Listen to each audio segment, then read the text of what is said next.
Welcome to the Home of Misfits podcast, where normal is optional, masks are unnecessary, and you belong. Hey everybody, welcome back to another episode of Home of Misfits, where normal is optional, masks are unnecessary, and you belong. And today I'm excited. I have a New Yorker here. She doesn't live in New York right now, but I just love it, you know. Beth, hi, welcome, Beth. Thanks for being here. Thank you very much. I'm so See? excited. So tell us a little bit about you, like the Cliff Notes. Cliff Notes is okay. I'm going to try to do this really quick. But I didn't even Um, try to pronounce your last name because Dudzic. It's Beth Pellino. I use my maiden name with my married name because a lot of people know me by my maiden name. So if I want people to buy books, I'm going to put my maiden name in there.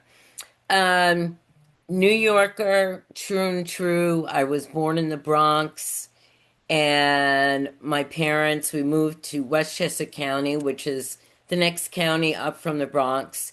Had a real idyllic growing up there, and I was very close with my all my grandparents, but my maternal grandmother. I mean, we my mother was 17 when she had me, so I was always at my grandmother's with my brother.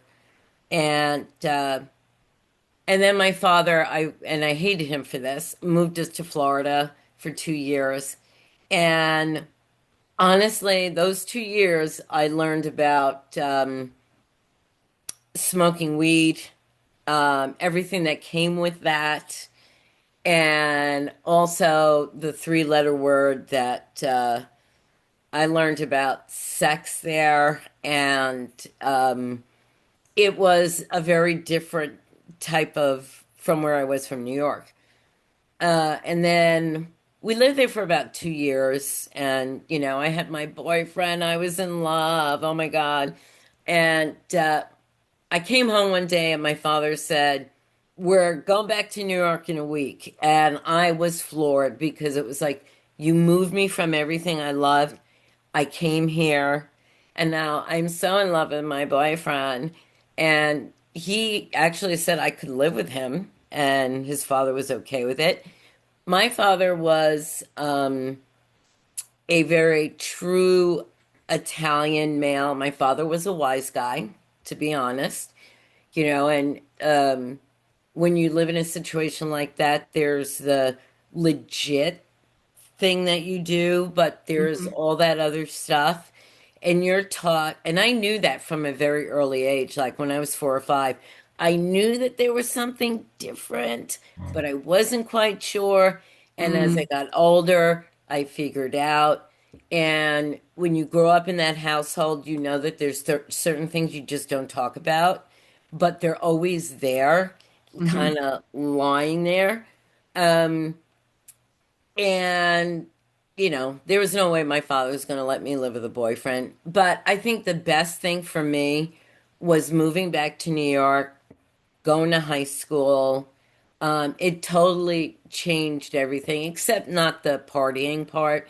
It was heavier, and it was a little bit heavier in New York. Because New York. Um, yeah, I mean, people were smoking weed like I don't know if like it's an old high school. And so we had the door to the outside, and then there was a little place where you stood, and then there was another door. And Hmm. during the winter, we could smoke cigarettes there. That was fine. And then there was the bold people who just said, screw it, let's just light up a joint. And and we would get away with it, and the teacher would walk down and be like, "Hey, man, could you guys just go outside so that we don't see it?"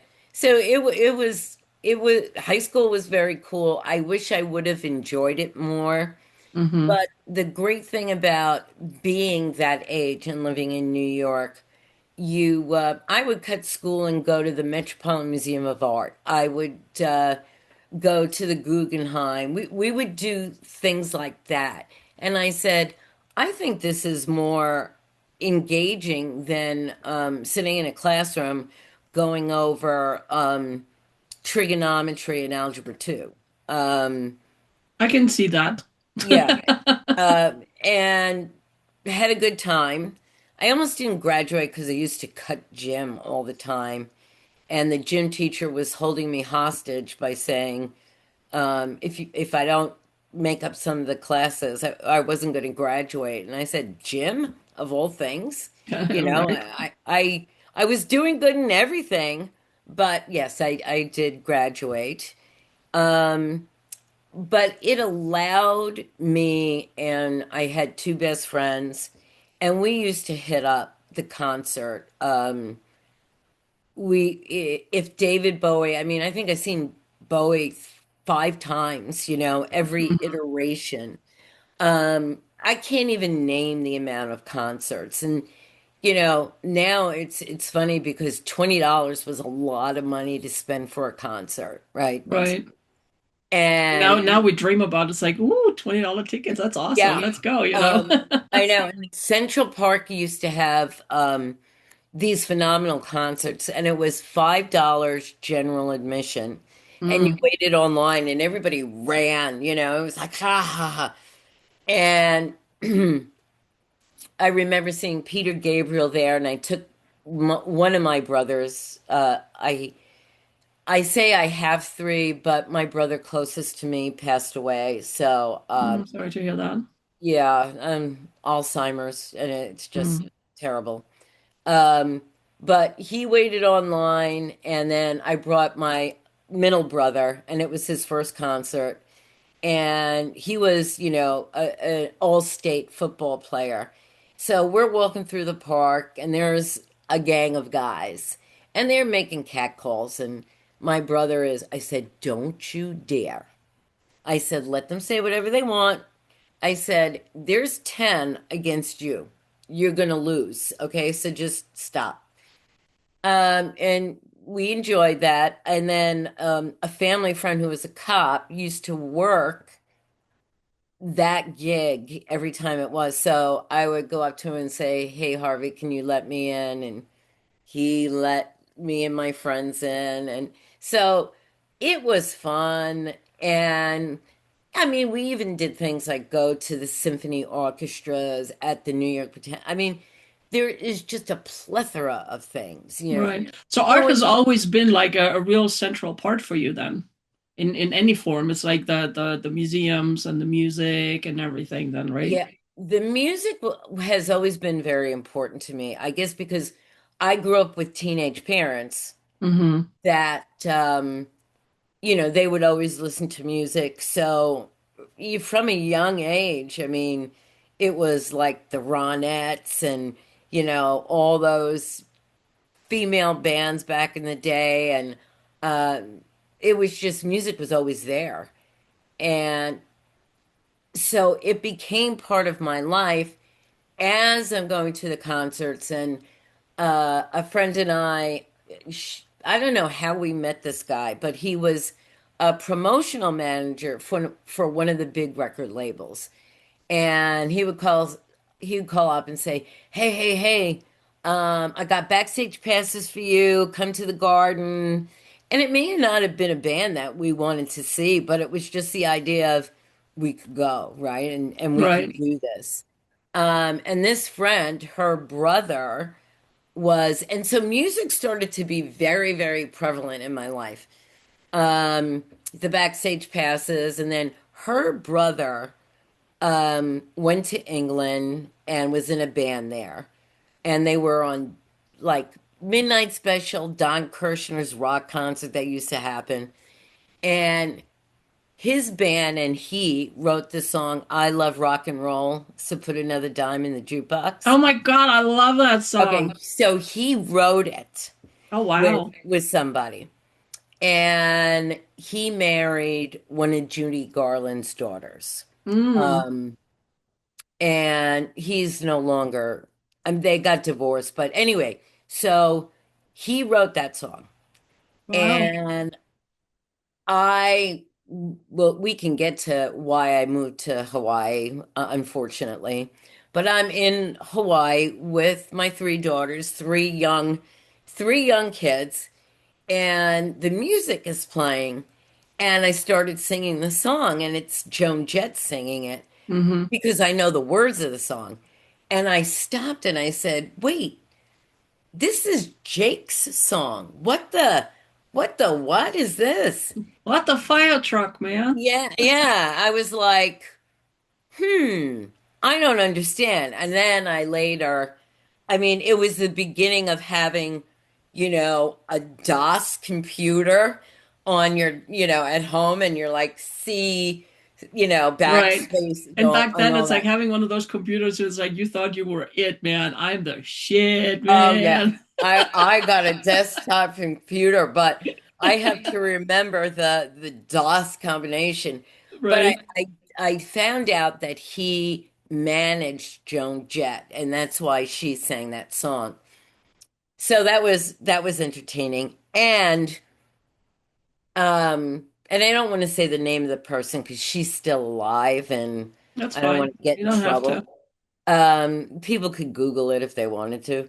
Um, so she had a 30th birthday party for him, and I was invited along with, our group of friends. And so there were people like Rick Derringer was there with his wife, and there were other band people there. So I'm sitting next to this guy and we're talking, and I think Rick Derringer is at the other end of the table, and it is like who's who, right? Right. And the big thing was like, was Liza gonna show up because she was on Broadway? And that was the time that she was doing a lot of cocaine. So I'm sitting next to this guy and we're talking and, very nice. And he said, "So are you gonna come to my club after, the party?" And I said, "Oh, you want a club?" And he goes, "Yeah." And I said, "Okay, what club?" And so he said Studio 54. So I was Oh, sitting, shut up. yeah, I was sitting next to Steve Ravel the whole night. And Wow. and then I kind of had to pull it back a little bit. And I was like, "Oh, yeah, sure. That should be fun." Because I'm like looking at him like, "Yeah, you own a club." And, little did I know. But so there were things in my life like that were Hmm. just, you go through it, and it's like now I look at it and it's like, wow, I really was exposed to all this stuff. So I Which is started. pretty awesome. I mean, considering it's like when you said it's like, growing up, having the private life and having the public life, of you, with your dad and everything, it's like, when you were like exposed to all this other fun stuff, it's like, okay, was it like you, or did you put on like the mask? No, I was me Okay, good. because you have to be real, and Hmm. and that's why, like, when I do these kinds of things, I'm not going to put on another persona because Good. it would be unauthentic. And a lot of people who have had me on their shows are like, "You're really authentic," and it's like, then Duh. there's no point in me doing things like this if Right. I'm not going to be the real person. No, and I love that because so often, we feel like we have to put on this facade, this mask, to fit into this box and that box and whatever box, And it's like to find somebody who's just like, hey, this is who I am. Yeah, Love it or leave it, pretty much. I don't I fit love into that. I don't fit into a box, and What's a box?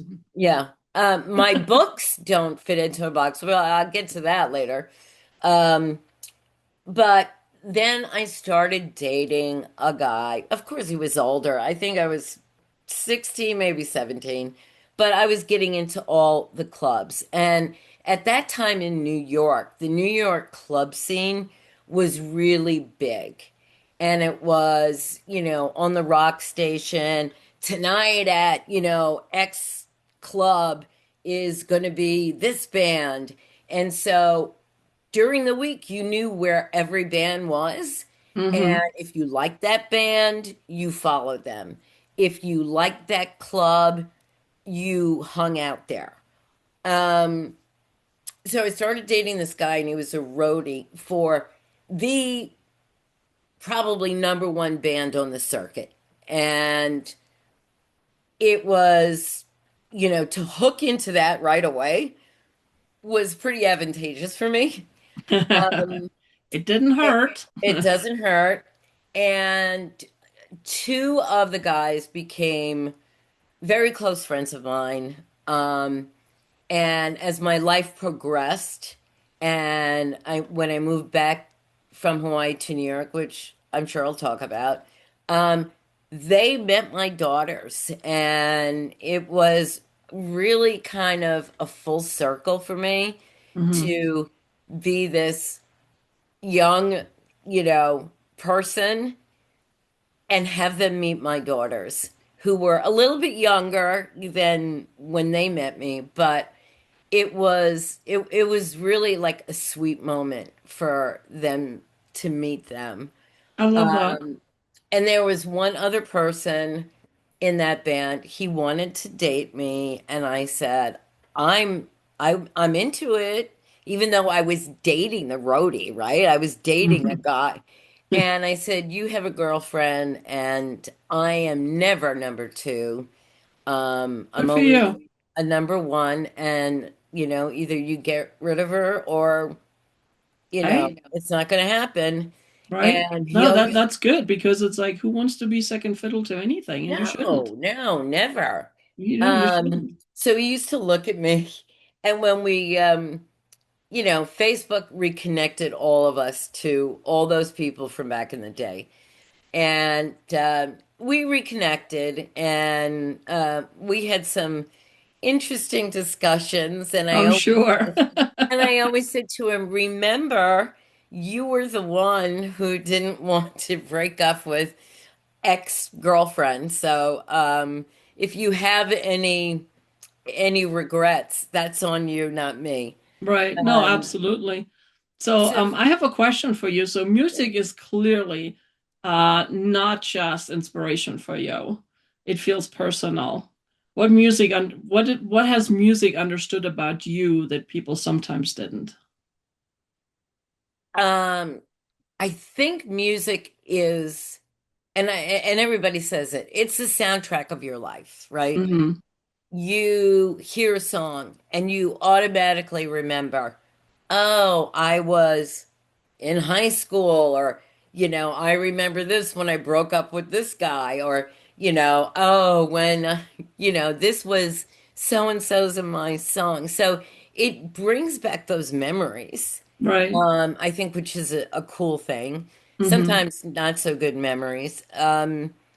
But for me, music became a way of life. Hmm. Um, and people don't understand that it flips your life. Hmm. Um, because you are at a club and you have to wait to the end of the night. And then, the roadies break up and you're still there and the band has to get paid, and it's 2 o'clock in the morning or maybe even later. And then you go to the diner and you Right. get home at 4 o'clock. And I was going to school. I mean school, I meant college. And so sometimes it was like 3 hours of sleep, get ready, but your life is flipped. Sometimes you wake up at 1 or 2 o'clock in the afternoon and then you start it all over again. Hmm. And so the lifestyle is different. Um, but I did, the guy I started dating, we decided that it was better off for us to be best friends. And And there's nothing wrong with that. yeah, and he was There's like, nothing wrong with that. And you just go, um, that's life. yeah, yeah. And I did embroider. I don't know if it was one of the Eagles albums, and I'm not a huge Eagles fan, but it was the cow skeleton thing. So I embroidered that on a denim jacket for him. And I even continued it, even when we said, you know, maybe we're just really good friends. And we were. And there was a club, and I can say this because it still exists. And it went back in the 1940s. They had all the big bands like Artie Shaw and you know, all those. And that was it was called Glen Island Casino. It still is Glen Island Casino. And in the 70s and 80s, in the summer, on Tuesday nights, that was the place to go. So Hmm. people from Long Island, you know, from all over would go. Now, notice I said Long Island. I did not say Long Island because New Yorkers don't say it that way. We say I know Long I have Island. a friend from Long Island. It's like one word for us. That's how you can tell a true New Yorker. Um, but it was a place to be.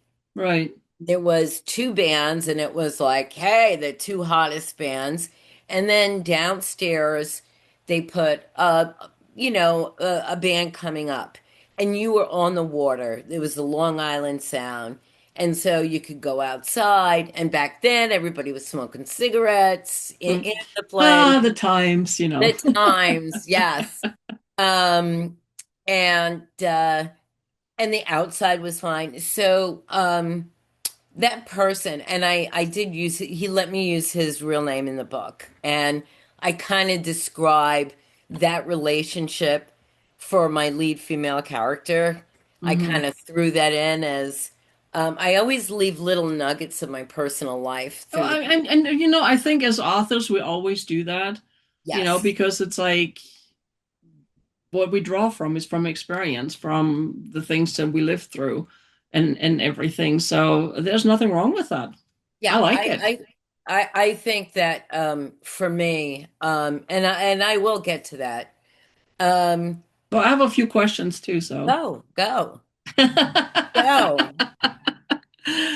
So I'm curious, is like, so what version of yourself had you had to grieve in order to become who you are now? Because that was all that is like now. Is there a part of Okay. you that you had to grieve and say goodbye to? Yes. Um, I was dating a person in another band and we lived together, da da da. And then eventually that relationship broke apart. Hmm. And I had finished school and I wanted to work in Manhattan and, be that, 9 to 5 girl that and I was very lucky that I landed a job, and it sounds boring, but I worked back in the day, it was in a big 8 accounting firm. And accountants, not all of them are the pencil pushing. I We had a group, and God, we used to go to the Irish pubs and You had watch. fun. Yeah, we did. And I had a woman who mentored me and raised me up like in 2 years, and I became like her assistant, but she was grooming me for her job. Hmm. So it was, having to call your friends because back then they were secretaries, and there was about 25, 30, depending on if people got fired, we would let somebody Right? go. And so if they came in late, I had to talk to them. So I learned everything. I still had one foot in the music world. Hmm. I started dating this guy. I knew it wasn't going to be serious. Um, and so the other life started to become fun, and I was doing well, and I was making great money. And it was like, I had friends who said I sold out. And a sellout is when you go the straight route. But Right. why did I go to school to get a degree in business administration to just, not use it? My parents would have killed me too. I mean, honestly, they would have. My, Right. fa my father would have been very unhappy with me. Mm. And so from there, had a lot of friends, and there was this guy who was constantly, and he was the pencil pushing accountant type. Hmm. And he would ask me out, and I'd say, "No, you're not my type. Forget it. Leave me alone. I'm dating somebody else." I mean, I gave him every excuse. And I made a bet with him that I'm a big New York Giant fan. And I don't know why he's from New Jersey and he was a Dallas Cowboy fan. And, the It Giants, happens. I don't understand it, but it happens. yeah. No offense to any Cowboy fans, please. Yeah. But so I lost the bet, and it was the loser would take the other one to lunch. And I Mm. thought that that was pretty, straightforward, not a big deal. And he then took me to Smith and Walensky, and I was like, it's a big, steakhouse thing, very expensive. And I was like, I wasn't planning on this to be lunch. And he's like, no, no, no, I got it. So this guy wouldn't leave me alone. Hmm. And he would show up at my office, and my mentor, who had the office next to me, back then we were, Right. smoking. And she's like, he is just so into what is going on. He's just hanging out at your office all the time. And she said, just go out with him. I said, I did lunch. He picked it up. I said that I'm done.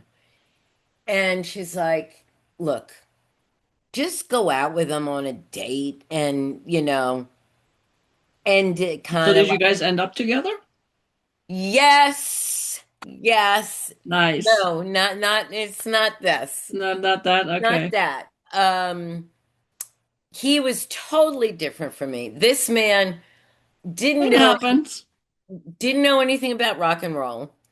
As a kid, wasn't allowed to watch TV. And so he had no pop culture references at all. And, I'm like the total opposite. And people say, "Oh, opposites attract." And they do for a moment, and then you realize they don't really attract. Right. So, he, these accountant guys either stay with the company and they get, pushed up, or they find other jobs. Hmm. So he got an offer for a job, but he had to move to Hawaii. And I was like, okay, you know, no big deal. Maybe we keep in touch, da da da da. And there was an office in New York. So he was gone for 3 months, but he would come to New York every month for a long weekend. And so after the third month, he said, "Why don't you come move to Hawaii?" At the same time, Sabine, there was an ex-boyfriend who was an abusive boyfriend. He was abusive. In every way, Hmm. psychologically, physically. And my father took care of that with two of his associates. So, that was the perks of having your father live a certain lifestyle. And he always Right. said, if somebody does something wrong, you come home and you tell me. So that ended, but he stalked me. Mm. And he was stalking me everywhere I went. And we used to have a big picnic at a country club. I worked at Touche Ross, which is now it was Deloitte Touche, and I think now it's just Deloitte. Okay. And we used to have this fun. We used to go to the country club. Guys could play golf. And my girlfriends called me and they said, "Do not come." And Mm. I was ready to come because And I was like, why? And they said, he is waiting for you in the car in the parking lot. So if I were you, I wouldn't show up. So I didn't. Hmm. And I knew I was being watched everywhere I went. So then the idea of moving to Hawaii became something that Get away. No, I get that. I felt if I go far away, and listen, it's the furthest you can get away and be in the United States. Right. Um, so reluctantly, I said, okay. Reluctantly because I enjoyed being with my family. And when I said family, my grandmother was alive, my great aunts, my cousins. It was just we had just these great family parties, and I knew that I would be missing out on all that. Hmm. Plus, my brothers. And so I did go. I packed up what I had at my parents' house, and he paid for, moving it. Right. And I moved to Hawaii, and I remember on the plane feeling like I might have made a mistake. Mm. So, And and we do this. So what do you think? What part of that story do you think still lives within you? um, how I made a huge mistake. Um, and I know Hawaii sounds very sexy to people, and it does. I will say that I'm not going to put it down. It's a great place to go on vacation. But to live there, and I lived there for 18 years, Hmm. um, it is far away. And I felt that, and no matter what you do, it's 5.5 hours to get to the West Coast. So Right. you always have to get on a plane.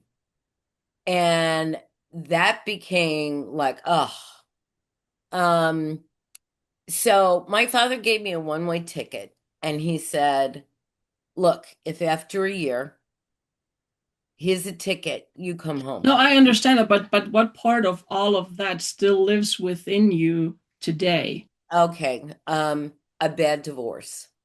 Okay. Um, I mean, and emotionally, I mean, how yeah, has that changed how you are today? the whole thing really changed me because I knew that I married somebody that I should never have married. His parents hated my guts. Hmm. Um, they actually called me a half breed, and I was trying to figure out what they meant by that. Hmm. And I said, what do you think I am? And so my mix is my mother is Jewish. We're Ashkenazi Jew from, Poland, Russia. And my father is a true Italian Catholic. He was an altar boy and all that, and the other stuff that my father was. And in New York, those two ethnicities, if you want to call it, is very common. You can't get any more family oriented than being an Italian and being Jewish. I mean, Right. they're so alike, except one goes to church on Sunday and one, Does like, not. does just does the important Jewish holidays. Right. And I felt very blessed by that because I got to experience both. And my parents always said, you can choose. And I never choose. I felt I liked being both. And And I think that's part of our culture is that either or. It's like you have this or that. yeah, My philosophy is like, but I want both, so it's and. yeah, yes, exactly. Exactly. So it's just why can I not have both? Yeah, Who says I it's one or the other, And yeah, it's no, like, I'm and we're both. all such a nice blend and such a nice mix of so many different things. It's like, why not embrace that? Is exactly. And I do. And I taught my daughters too. Oh, I love that. Um, And so that when I found that out, I was like, oh my God, what Like, the peace out, hell? people. What the hell? So, and then I was planning to go back to New York. And I don't know how back then there was no cell phones, it was landlines, everything was a landline. And I don't know how he got my phone number. I think my Yeah, brother well, gave it it, to it him. happened. And he But said he would be waiting for me. And then I said, okay. Um, and this guy said, well, let's get married and get engaged. And we went to New York, and every good Jewish family has the family jeweler in the Diamond District. I mean, it's just right. you do. And my grandmother, took us to the place, and she was looking at everything and saying, no, yes, so um we picked out a diamond ring, and so I did get married, and my parents, and I had two weddings, one in Hawaii. Hmm. And I didn't want to get married in church because my grandmother was alive and his family was forcing it. And it wasn't a wedding, it was just a reception. And my grandmother said, look, I'm not coming. I'm not going out to Hawaii, so I won't see the church. So, because this woman is just hocking you, I'm putting a little Yiddish in there. She's hocking you. So, she's such a bitch. Oh, Just, well, it happens. she Oh, you ended said, up just, having two weddings, one there, one in New yeah. York. Nice. So, and then my parents were like, pick the nicest hotel. We picked the nicest, most expensive hotel, which footnote on that. Um, and there was 100 people there. And I remember my mother looked at me and she said, you don't have to do this. And I was in the bride's room at this church and I opened the door. I said, did you take a look inside that church? I said, it's all decorated with flowers and ribbons. I said, how people are in there? How am I backing out? And I said, I'm stuck.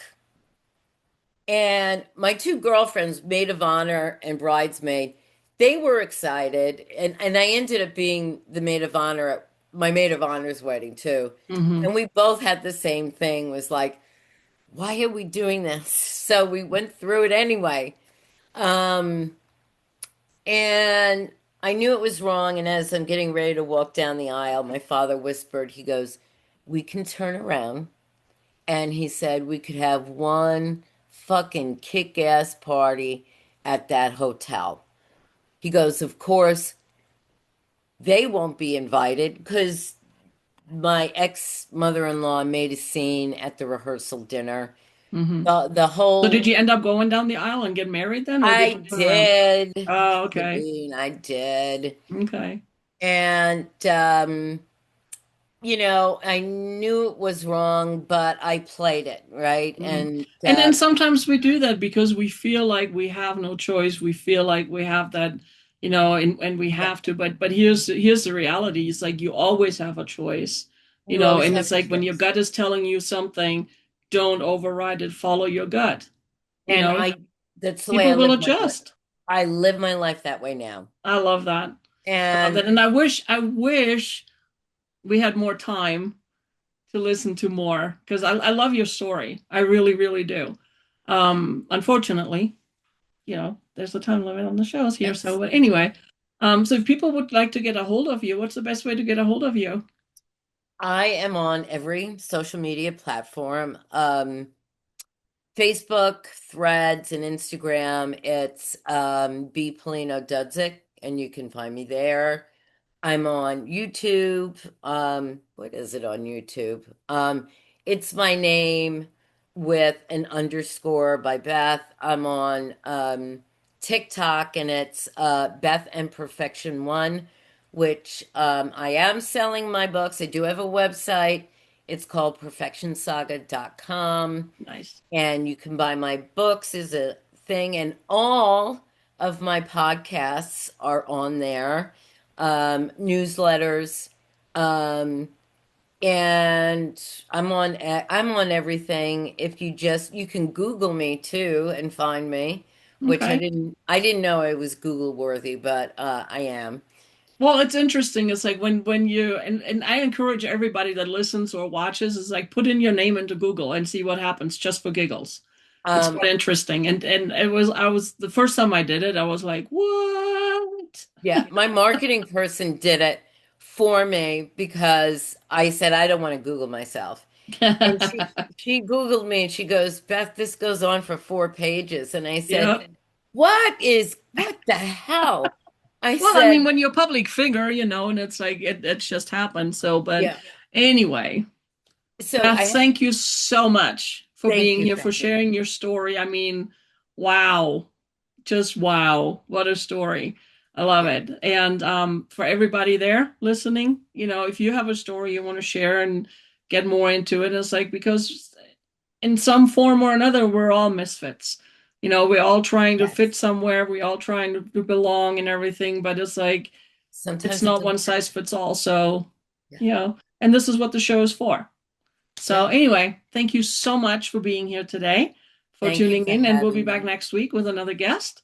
Until then, normal is optional, masks are unnecessary, and you belong. Until then, see you next week. Thank you. Bye. Bye. Thanks for listening to Home of Misfits by Matters of Perspective. You belong.